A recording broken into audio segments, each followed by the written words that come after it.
ابو امی نے بھی بھاپ اور گرم گرمائش کو محسوس کیا اور گھبرا کر مجھ سے دور ہٹ گیا۔ یقین جانو مہر نگار، چند ہی لمحوں بعد میرا دماغ اور جسم ہلکا پھلکا ہو گیا اور میں مکمل طور پر ٹھیک ہو گیا۔ ابو امی بہت خوش ہوئے اور اللہ کے نام پر غربا میں نقدی کی صورت میں خیرات بانٹنے لگے۔ اب میں سبز پوش بابا کی طرف سے کچھ مشکوک ہو گیا۔ انہوں نے ہی تو کہا تھا کہ جب تک سادھو کی موت واقع نہیں ہو جاتی میں آسیبی گرفت سے نہیں نکل سکتا۔ مجھے بہت زیادہ ندامت بھی محسوس ہوئی کہ میری وجہ سے تمہیں اور کمرو کو گھر چھوڑنا پڑا، اور میں ہزار دقتوں کے بعد امی اور ابو سے اجازت دے کر مرشد بابا سے ملنے چلا گیا۔ ابو نے مجھے اچھی خاصی رقم زیادہ راہ کے طور پر دے دی تھی، اس لیے میں کوئی دشواری اٹھائے بغیر سورج ڈلے تک میاں عبد الجبار یعنی مرشد بابا کے آستانے پر پہنچ گیا۔ سبز پوش بابا وہیں بیٹھے تھے اور مجھے دیکھ کر مسکرا دیے تھے، اور جب میری باری آئی تو میں نے مرشد بابا سے اس خواہش کا اظہار کیا کہ سادھو لال سنگھ کو میں قتل کروں گا۔ انہوں نے بڑے شفقت سے مجھے سمجھایا کہ سادھو لال کی موت مہر نگار کے ہی ہاتھوں ہونی ہے، تاہم دیگر آفتوں کو مٹانے کے لیے تمہارا انتخاب بھی ہو چکا ہے۔ اس کے بعد انہوں نے مجھے یہ تلوار دی اور سمجھا بجھا کر مجھے جانے کی اجازت دے دی۔ میرا اندیشہ بھی مٹ چکا تھا۔ وہ اس طرح کہ میاں صاحب نے مجھے کہا کہ مجھ پر ایک چڑیل قابض ہو چکی تھی، اگر اسے سبز پوش بابا مٹانا چاہتے تو مٹ سکتی تھی، مگر ایسا کرنے میں میری جان کو نقصان پہنچنے کا بھی اندیشہ تھا۔ انہوں نے یہ بھی بتلایا کہ جو پاؤڈر میں پی چکا ہوں وہ انہی کا دیا ہوا تھا، کمرو کے والد نے وہ پاؤڈر کمرو تک پہنچایا تھا۔ صبح کو میں مرشد بابا کے آستانے سے روانہ ہوا اور دوپہر کے بعد میں سیتا نگر پہنچ گیا۔ سیتا نگر میں کسی مسلمان کا کوئی گھر نہیں ہے، اس لیے میں فروٹ اور خشک میوے سے اپنا پیٹ بھر کر رادھو نامی ایک نوجوان کے ساتھ سیتا نگر سے چل پڑا۔ رادھو میرا ہم عمر ہی تھا اور مجھے اپنے مکارانہ گفتگو میں گھیر کر میرے ساتھ ہو لیا تھا۔ اس نے دعویٰ کیا تھا کہ تمہیں ایک لڑکے کے ساتھ کالی نگر کی طرف جاتے ہوئے اس نے خود دیکھا ہے۔ سورج ڈھلے تک ہم دونوں ایک برساتی نالے پر پہنچ گئے۔ اس نالے کے صاف شفاف پانی سے بہت سی عورتیں اپنے گھڑے بھر رہی تھیں۔ میں بھی اس پانی سے وضو کرنے کے بعد نماز مغرب ادا کرنے لگا، اور جب نماز سے فارغ ہوا تو میری تلوار میرے قریب نہ تھی۔ میں نے گھبرا کر رادھو کی طرف دیکھا اور میری سٹی گم ہو گئی، اس لیے کہ میری تلوار رادھو کے ہاتھ میں تھی اور اس کے دائیں بائیں 6 چڑیلیں کھڑی ہوئی تھیں۔ ان کے بدرو ہونے کا اندازہ میں نے اس وجہ سے لگایا کہ ہر 4 سو گھٹا ٹوپ اندھیرا تھا اور ہر طرف سے طرح طرح کی خوفناک ترین آوازیں ابھر رہی تھیں۔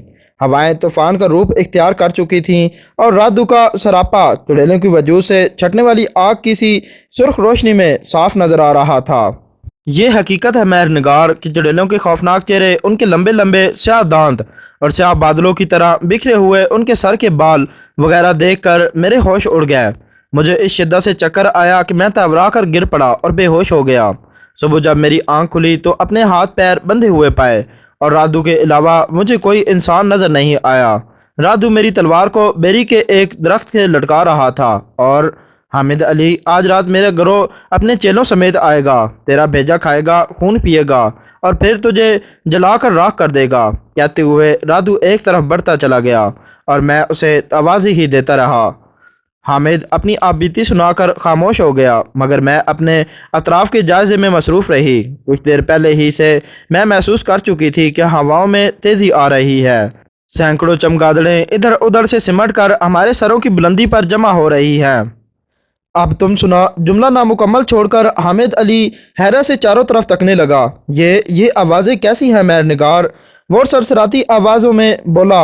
اصلیت بھی یہی تھی کہ اطراف کے اندھیروں میں نامانوس ڈراؤنی آوازیں ابھرنے لگی تھیں۔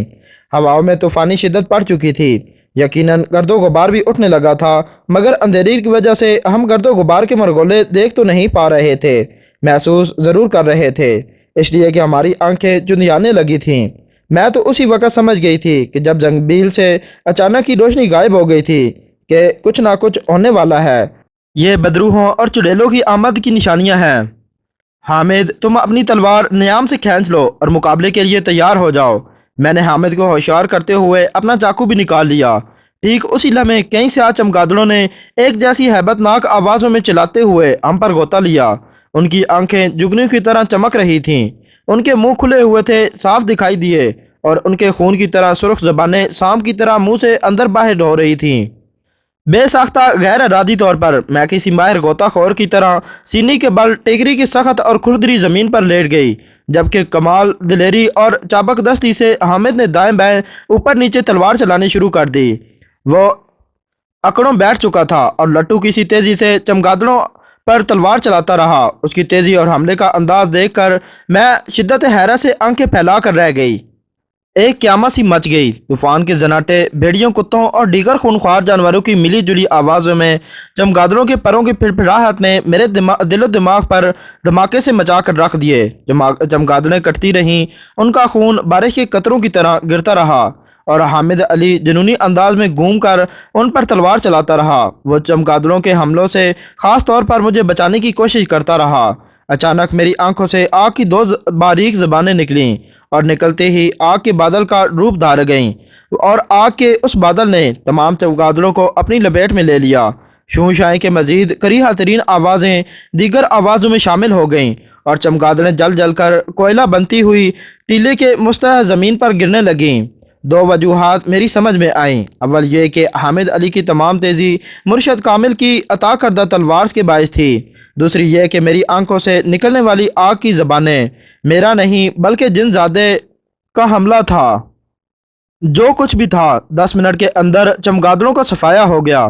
میں اور حامد علی اطمینان کی سانس لیتے ہوئے اٹھ کھڑے ہوئے اور ٹیلی کی زمین پر مردہ چمگادڑوں کا جم غفیر دیکھ کر اپنے خشک ہو جانے والے ہونٹوں پر زبان پھیرتے رہ گئے۔ تاہم طوفان کی شدت میں کوئی کمی نہیں آئی۔ جھک جھک اور بک بک کی خوفناک آوازیں بدستور گونجتی رہیں اور میری زنبیل بھی روشن نہیں ہوئی۔ یہ ثبوت اس بات کا تھا کہ ہنوز انجانا خطرہ ہمارے آس پاس ہی موجود ہے۔ تم ٹھیک ہو نا مہر نگار؟ حامد بے ساختگی میں مجھے اپنی باہوں میں سمیٹتے ہوئے بولا۔ ہاں ہاں حامد، میں بالکل ٹھیک ہوں۔ اور تم؟ الحمدللہ، ایک بھی چمگادڑ میرے جسم کو چھو نہیں سکی تھی۔ حامد بری طرح چونکتے ہوئے بولا۔ وہ مجھے اپنے باہوں کی گرفت میں سے اس طرح جھٹک چکا تھا جیسے میں نے اسے کرنٹ لگا دیا ہو۔ معاف کرنا مہر نگار، تمہیں چھونے کی مجھ سے غلطی ہو گئی۔ رہنے بھی دو حامد، آخر ایک نہ ایک دن ایسا ہونا ہی ہے۔ میں جن بھائی سے حاصل کردہ معلومات کی روشنی میں بولی۔ کیا مطلب؟ حامد چونکتے لہجے میں بولا۔ پھر اس سے پہلے کہ میں کچھ جواب دیتی، اچانک ہی ایک سماعت شکن کڑاکا ہوا۔ اس کڑاکے کی گونج کا یہ عالم تھا کہ ٹیلا اس شدت سے کانپا کہ ہمیں توازن برقرار رکھنا دشوار محسوس ہوا۔ بھاگو حامد! میں حامد کی کلائی پکڑ کر اترائی کی طرف دوڑ پڑی۔ رکنا نہیں حامد! زمین پر پہنچتی ہی میں ایک بار پھر چلائی اس لیے کہ ماحول پر جو تیز، ہولناک اور تسلسل سے قائم آوازیں محیط تھیں، ان کی وجہ سے اور کوئی کان پڑی آواز سنائی نہیں دے رہی تھی۔ جو کچھ بھی تھا، ہم بے ساختہ دوڑ رہے تھے۔ ہم کہاں جا رہے تھے اس کا نہ تو حامد کو ہوش تھا اور نہ ہی مجھے اس کی پرواہ تھی۔ میرے لیے تو یہی تصور حوصلہ افزا اور مسرور کن تھا کہ میرا منگیتر میرے ساتھ ہے۔ ابھی ہم چند سو گز ہی ٹیلے سے دور ہوئے تھے کہ ایک اور سماعت شکن کڑاکا ہوا۔ ہمارے پیروں تلے کی زمین تھر تھرا گئی اور دوڑنا موقوف کر کے ہم دونوں ہی سینے کے بل زمین پر گر گئے۔ ظلمات کے سے اندھیروں میں ہم یہ تو نہیں دیکھ سکے کہ کیا ہوا تھا اور نہ ہی گرد و غبار کے اٹھنے ہوئے طوفان کو دیکھ سکے تھے۔ اس کے باوجود ہماری پیٹھ پر گرنے والی مٹی اور کنکر اور اطراف میں بارش کی قطروں کی طرح گرنے والے پتھروں سے اندازہ لگایا کہ جس ٹیلے سے ہم اتر کر بھاگے ہیں وہ روئی کے گالے کی طرح پھٹ کر بکھر چکا ہے۔ تھوڑی دیر بعد ہم اٹھ کھڑے ہوئے اور ہمارے سروں اور جسم سے اس طرح مٹی گرنے لگی جیسے ہم مٹی ہی میں دبے ہوئے تھے۔ بیکار ہے حامد! حامد کو اپنا سر اور لباس جھاڑتے دیکھ کر میں نے کہا۔ جب تک ہم کسی کنویں، تالاب، نہر یا ندی نالے کے پانی میں نہا نہیں لیتے، بھوت ہی بنے رہیں گے۔ وہ تو سب ٹھیک ہے مہر نگار، لیکن ہم کنواں، نہر یا ندی نالا کہاں تلاش کریں گے؟ ایک تو طوفان ہے جو تھمنے کا نام ہی نہیں لے رہا، اور پھر گونج مجاتی آوازیں دماغ کی چولے ہلا دے رہی ہیں۔